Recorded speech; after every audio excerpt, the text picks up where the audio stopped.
지방분권 강화를 위해 지방자치단체 명칭을 지방정부로 변경하자는 이재명 경기도지사의 제안이 대한민국 시도지사협의회 공동성명서에 반영돼 수정 의결됐다. 18일 오후 광주광역시 국립아시아 문화전당 문화정보원 국제회의실에서 열린 대한민국 시도지사협의회 제45차 총회에서는 제21대 국회에 바라는 대한민국 시도지사 대국회 공동성명서를 채택, 의결했다. 협의회는 공동성명서에서 지방분권 관련 법안의 신속한 논의 및 통과, 국회 지방분권특별위원회 설치, 헌법 개정, 논의 시 지방분권 규정, 반영 등을 요청했다. 이 지사는 의결 전 지방자치단체란 말은 지방정부 위상에 맞지 않다면서 앞으로 시도지사협의회 차원에서 스스로를 존중해 지방정부라는 용어를 쓰고 공동성명서에도 이런 내용을 추가했으면 좋겠다고 현장에서 제안했다. 전국 시도지사는 이를 받아들여 헌법 개정을 논의할 경우에는 지방분권 규정들이 반드시 반영되어야 한덕개별 조항으로 지방의 자치입법권, 자주재정권, 자치행정권 및 자치조직권을 보장하는 내용이 포함되어야 한다는 기존 안에 지방자치단체를 지방정부로 계층하여 위상을 높이고라는 문구를 추가해 수정 의결했다. 앞서 이 지사는 지난해 중앙과 지방이 독자적, 수평적 관계라는 것이 분명히 드러날 수 있도록 지방정부 명칭 변경을 공론화할 것을 지시한 바 있다. 헌법에 지방자치단체가 명시돼 있어 명칭을 공식적으로 바꾸려면 헌법 개정이 필수적이기 때문에 우선 공론화가 필요하다고 판단해서다. 이 지사는 지난해 12월 수도권 공정경제협의체 출범식에서도 지방정부로 공식 명칭을 바꾸는 것을 제안했으며 도는 최근 경기도 자치분권 촉진 및 지원 추진 계획을 수립하며 지방정부 명칭 변경 공론화를 주요 추진과제로 선정했다. 다음은 지역화폐, 수수료 지원 관련 뉴스입니다. 경기도가 올해 5월부터 코로나19로 타격을 입은 골목경제 활성화를 위해 도내 경기 지역화폐 추가 할인 점포를 대상으로 수수료를 지원한다. 이번 지역화폐 이용 수수료 지원 사업은 도내 소상공인들의 지역화폐 이용 수수료 부담을 덜고 할인율 확대를 통해 소비자들의 지역화폐 사용률을 높여 골목경제의 활력을 불어넣고자 올해 처음으로 추진하는 사업이다. 지원 대상은 지역화폐 사용 시 5%에서 10%가량의 추가 할인율을 적용하는 도내 전통시장 및 골목상권 내 소상공인 점포로 최대 43,000여 곳이 지원을 받을 수 있을 것으로 추산된다. 지원 방식은 해당 점포들에게 카드형 지역화폐로 결제 시 발생하는 수수료에 대해 경기도가 전액을 지원하는 식으로 이뤄진다. 보통 지역화폐 결제 시 결제 금액의 0.7%가량의 수수료가 발생하고 있다. 이를 위해 총 10억 5천만 원 규모의 사업 예산을 2020년도 1차 추경을 통해 편성했으며 도내 상인연합회 등의 협조를 통해 참여를 희망하는 점포에 대한 신청을 받을 계획이다.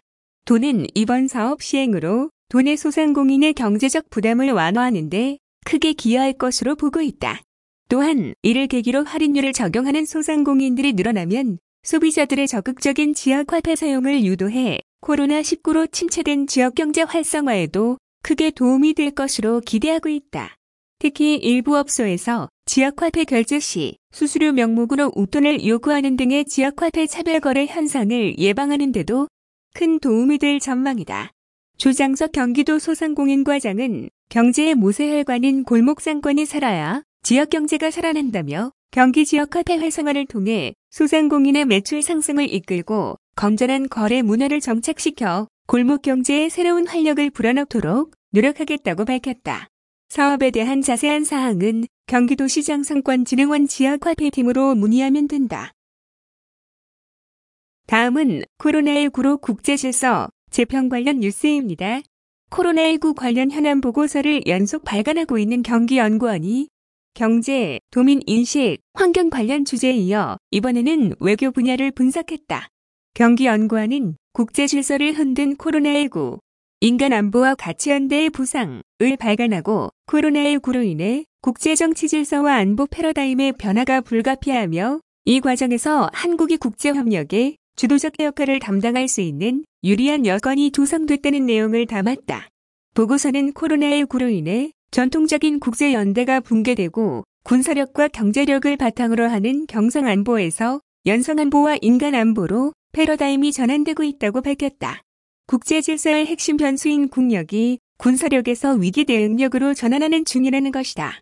이는 코로나19 사태에서 나타난 바와 같이 전통적으로 국력 순위가 높은 나라일수록 막대한 인명피해를 경험하고 있는 결과에서도 알 수 있다.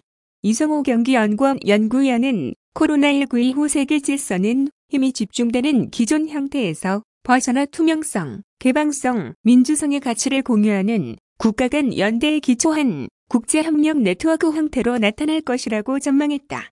코로나19와 같은 전염병뿐 아니라 기후변화, 빈곤과 기아, 환경오염 등 인류 공동의 전 지구적 문제를 포괄하는 새로운 국제정치 질서에 대한 모색이 불가피하다는 분석이다. 안보 개념의 전환에 따라 제조업 분야에서 국제분업체계의 재편 과정을 거치면서 국제경제 질서의 변화가 국제정치 질서에 영향을 미칠 것이라는 의미다. 이런 변화에 조응한 국제안보 역시 군사안보 중심에서 벗어나 산업안보, 식량안보, 에너지안보 등 포괄안보로 인식의 전환이 이루어질 것이라는 의견이다. 한편 지방정부, 기업, NGO, 개인 등 새로운 행위자가 국제 무대에 등장하고 있는 상황에도 주목해야 한다. 각 국가의 중앙정부가 코로나19 위기에 대응하는 과정에서 책임과 의무의 한계를 드러내면서 국제정치의 행위자로서 국가의 독점적 지위가 자연스럽게 붕괴하고 새로운 행위자 집단이 출현하고 있는 것이다. 미국, 일본, EU의 지방정부가 보건협력 차원에서 한국에 직접 코로나19 진단 키트를 요청하고 핀란드 민간병원이 서울의과학연구소에 코로나19 검사를 직접 의뢰한 사례는 이런 변화를 보여준다. 이와 같은 국제질서 패러다임의 변화는 코로나19 방역 경험을 바탕으로 경기도가 국제 네트워크를 주도할 기회이기도 하다. 이성호 경기연구원 연구위원은 경기도가 해외 공적개발 원조를 위해 추진하고 있는 경기국제평화센터를 설립하고 그 기능을 보건협력까지 확대하자고 제안했다. 경기도가 개발원조의 중심 역할을 수행하고 개발도상국 미래 지도자 교육 훈련 프로그램을 보건, 방재, 의료 분야에 집중하자는 것이다. 이 연구위원은 또한 코로나19 이후에도 계속되는 다양한 보건 위협에 대비하는 백신과 진단시약을 개발하는 국제의료협력 클러스터도 제안했다. 바이오 신약 개발, 생명과학 기업 등이 소재한 광교 테크노밸리에 축적된 경험과 경기도가 갖고 있는 법제도적 지원 체계를 활용하자는 의견이다.